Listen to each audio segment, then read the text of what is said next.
Olá pessoal, sejam bem-vindos a mais um Mandicast. No Mandicast de hoje nós vamos tratar sobre a telemedicina. Ela subiu muito agora durante a pandemia, o uso da telemedicina. Você sabe o que é? Os médicos, os profissionais da saúde sabem como utilizar da forma correta? Para isso eu convidei aqui o professor Lourenço Tomé. Muito obrigado, professor. Obrigado, Napimoga, obrigado, Mandic, pelo convite. Uma honra estar aqui falando sobre esse papo com vocês. Legal, o professor Lourenço Tomé, ele é médico radiologista, professor aqui da São Leopoldo Mandic de uma disciplina muito legal chamada Medicina Digital, que tem tudo a ver com telemedicina. Professor, o que é telemedicina? Legal, telemedicina, Napimoga, é toda forma de fazer medicina remotamente, à distância. A telemedicina ela vai muito além do que a consulta entre o médico e o paciente através de uma plataforma digital, de uma videoconferência. Mais amplo que a telemedicina está a telesaúde. Então, é toda a forma de fazer saúde remotamente.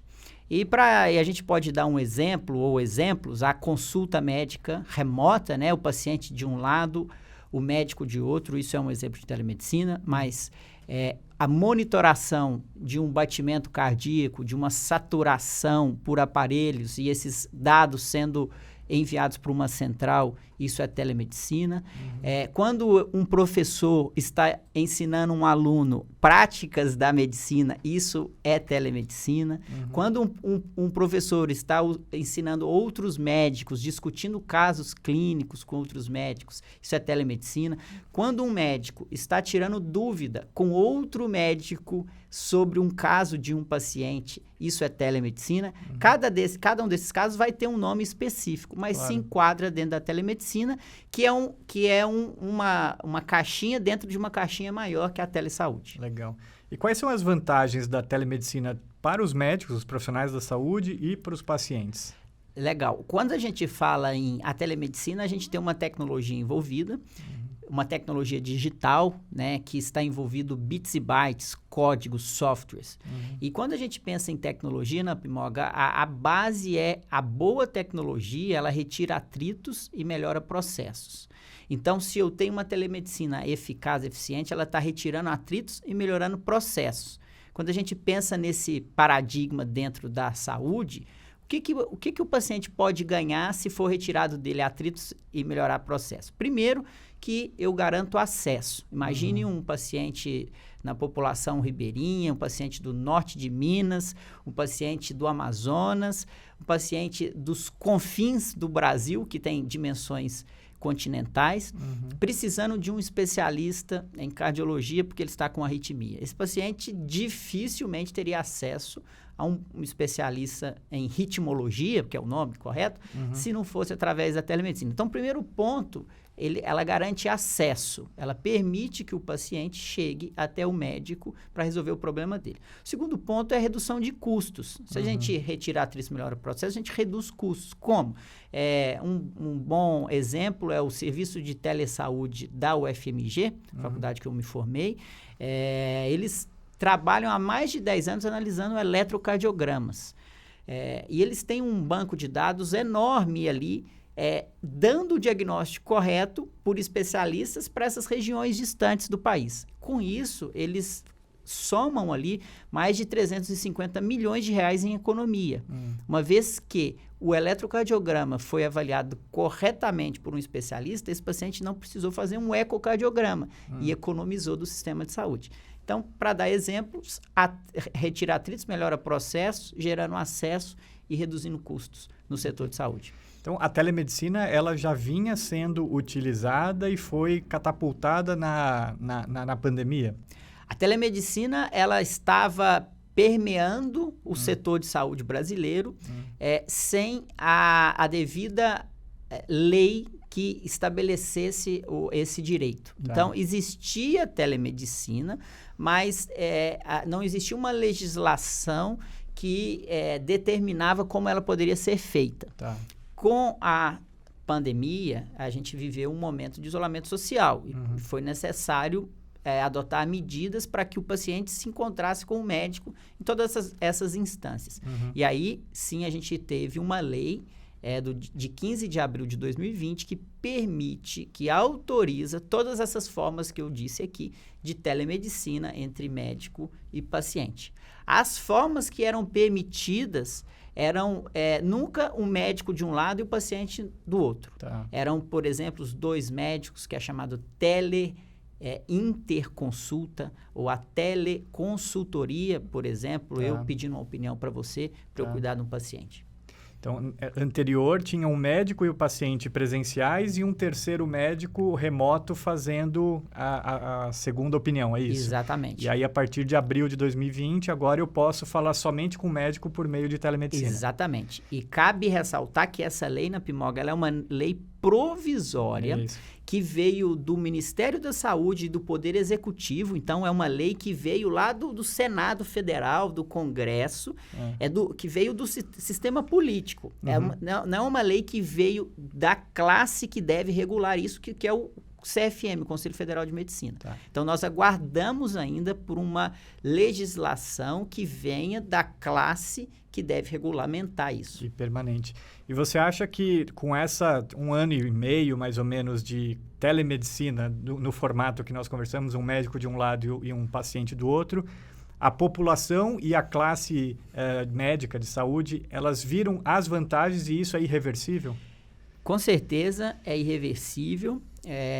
Eu costumo dizer que com coisa boa a gente acostuma rápido, mas o que eu estou falando, existem pesquisas científicas demonstrando a eficiência, a eficácia da telemedicina no mundo, e a gente já começa a ter os primeiros estudos mostrando aqui no Brasil.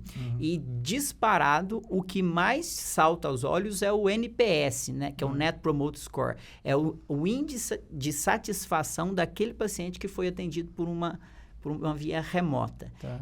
O NPS de uma consulta de telemedicina, quando bem empregado por profissionais que detêm esse conhecimento, que estão dispostos a atender esse paciente da forma correta, ele é altíssimo. Apesar de estar restrito o exame físico não chegar, né, o paciente não pode ser tocado pelo médico, mas a conveniência, a comodidade e a retirada do alívio e o acesso, isso gera uma percepção de valor e uma sensação de resolução do problema muito grande por parte do paciente. Então, está sendo muito bem aceito. Você tem ideia mais ou menos da porcentagem que essa teleconsulta ela consegue diminuir a ida desses pacientes a um hospital, a um pronto-socorro? Porque não era necessário ali. E só essa conversa, como você diz, mesmo não tendo toque, o médico consegue fazer uma prescrição correta e o paciente realmente não precisa. Quantos por cento seria, não, olha, eu fiz essa consulta e você realmente precisa ir para um pronto-socorro, um hospital, enfim, fazer uma outra avaliação? E quanto somente essa avaliação preliminar é suficiente? É legal. Como a gente ainda tem pouco tempo de atividade legal da telemedicina, esses números no Brasil ainda não estão muito claros, evidenciados. E a gente tem que separar também por área de atuação, por especialidade. Algumas especialidades, elas vão ser bem mais resolutivas do que outras especialidades.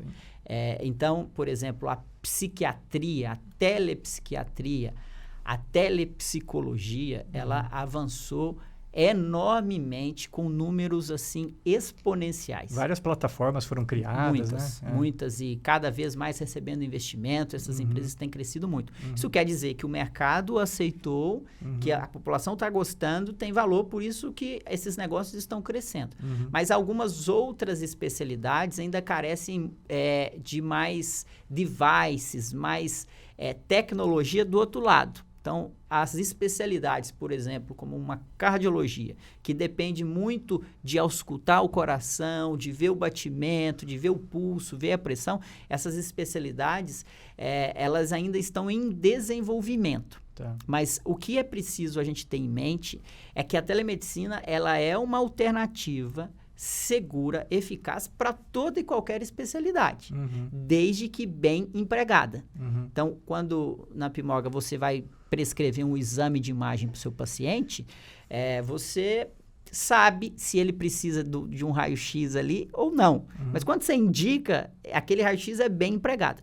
É o mesmo modelo da telemedicina. Se a gente indicar bem, e usar os atributos que ela nos oferece, o paciente vai ser beneficiado e o médico e o sistema de saúde vai tirar proveito disso. Hoje, a aceitação na telemedicina entre médicos e pacientes, como que ela está mais ou menos no mercado? Existe ainda uma resistência que tem reduzido por parte dos médicos, ainda existe talvez um receio de perda de mercado, do médico perder mercado. Isso tem diminuído rapidamente à medida que sobe o interesse dos pacientes por esta conduta. Então, é engano achar que o médico vai perder mercado pela telemedicina. Seria o mesmo papel se assim, chegou a tomografia computadorizada de tórax. Tomografia computadorizada de tórax, ela tirou o espaço do pneumologista de fazer diagnóstico de pneumonia. É uma ferramenta a mais. É uma ferramenta a mais, exatamente. Então, os médicos estão começando a entender isso e estão começando a oferecer essa ferramenta dentro do seu portfólio de serviços para o paciente. E aí, sim, a gente tem o ganha-ganha, né? A gente tem as economias, aquele primeiro passo lá de retirar atritos, melhorar processos. Legal. E você disse aí na sua fala que para fazer telemedicina precisa de algumas habilidades, alguns conceitos por parte dos profissionais de saúde. Você podia agora, para a gente encerrar essa nossa conversa, falar para o nosso colega médico que está assistindo aqui, quais seriam essas habilidades para você fazer uma boa consulta via telemedicina? Legal.